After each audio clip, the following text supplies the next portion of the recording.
Okay, let's dive right into this explainer. If you've been following the evolution of social platforms, you know that trying to keep millions of users safe while still letting them be completely creative is just, well, it's one of the absolute hardest puzzles in tech right now.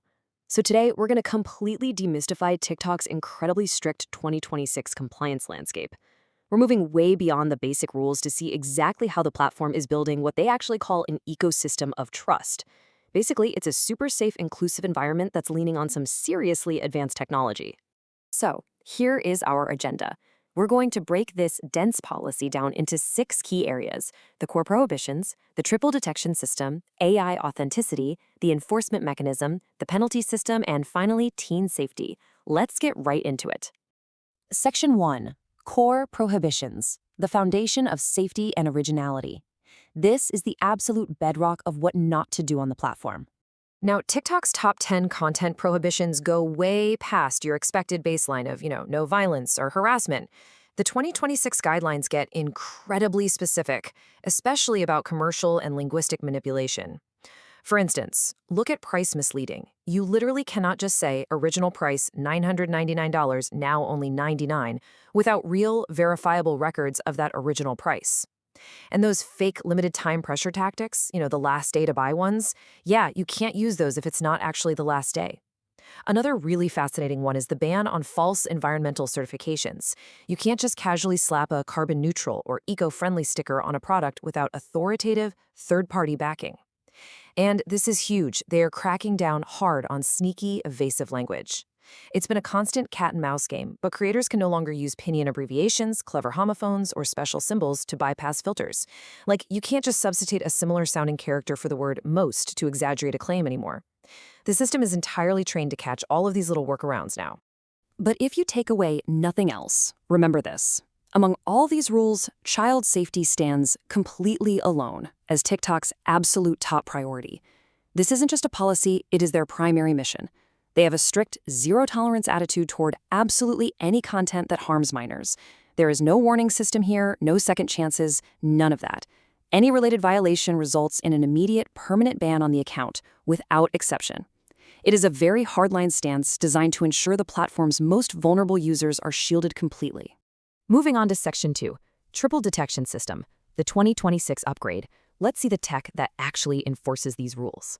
Because language and slang change literally overnight, relying on a basic list of banned words, it just doesn't work anymore. So the 2026 review system has been upgraded to a highly sophisticated triple detection net. Step 1 is AI semantic understanding. This means the AI isn't just mindlessly scanning text, it's actually analyzing the contextual meaning behind the words. Step 2 is acoustic feature analysis. It's actively listening to the tone, the pitch, and the spoken audio to catch nuances that might not even be written down. And step 3 is visual verification, scanning the actual imagery and on-screen text. Working together, this three-pronged approach can precisely catch misleading pricing or even disguised violent expressions, even if they aren't explicitly spoken or typed out in plain text. It's pretty amazing. So how do creators and merchants actually survive in this incredibly strict landscape? Well, they're turning to third-party ERP, or Enterprise Resource Planning interfaces, just like the one you see here.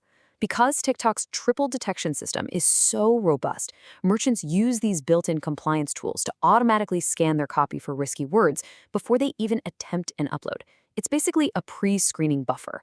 It helps them avoid violation risks and drastically improves their efficiency before the platform's AI ever even gets a look at the content. All right, Section 3, AI authenticity.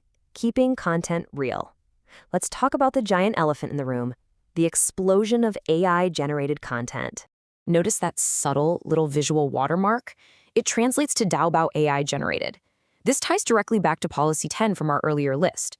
TikTok explicitly prohibits using AI to generate fake characters or entirely fictional crisis events just to gain user sympathy or trick someone into making a purchase. I mean, it's highly manipulative, right? And it completely destroys user trust. By enforcing the use of these clear AI watermarks, the platform guarantees content transparency. It's basically saying, hey, you can absolutely use AI as a tool, but never ever as a disguise. Section 4, Enforcement Mechanism, the hybrid review loop. So with all these complex rules and high-tech detection tools, how do they actually enforce this stuff at a global scale? Well, TikTok relies on a massive multi-level hybrid closed loop. On one side, you have automation technology acting as the core engine. Honestly, it's the only possible way to process millions of videos every single day. It drives the high efficiency and the massive scale. But let's be real, automation isn't perfect. It lacks human context. And that's exactly where human review steps in. Professional moderation teams guarantee strict control over those really tricky disposal boundaries. When a case is super nuanced, borderline, or maybe requires deep cultural context, the human teams make the final call. It ensures that the enforcement isn't just blazingly fast, but also fair and accurate. Which brings us to Section 5, penalty system, escalating consequences. Because what happens if you actually cross those boundaries? You enter TikTok's cumulative disciplinary process. The platform uses a 4-level warning strike system. It's a cumulative structure that progressively ramps up the severity. Penalties are applied level by level, and it's based entirely on two things: the sheer number of violations you have and the seriousness of those specific violations. So a minor slip-up, that might just trigger a level 1 warning to help you correct your behavior. No big deal. But repeated offenses, or a single severe violation, like anything related to hate speech or serious platform manipulation, will quickly escalate you right through the tiers, ultimately leading to severe action, which can absolutely include permanent account suspension. And our final stop? Section 6, teen safety, the human element, bringing this whole ecosystem of trust full circle. We talked about the strict zero-tolerance ban for child harm earlier, but proactive safety is just as important. By providing dedicated parental control features like family pairing, the platform is actually empowering families. Parents can securely link their own account directly to their teenager's account. This unlocks a whole suite of customized supervision tools. It allows parents to actively guide their teen's digital experience, manage their screen time, and restrict certain content. And it does all of this while still fostering a healthy digital environment and respecting the teenager's growing need for independence. It's a really smart balance. So, it's a completely fascinating and incredibly complex ecosystem we've just unpacked today.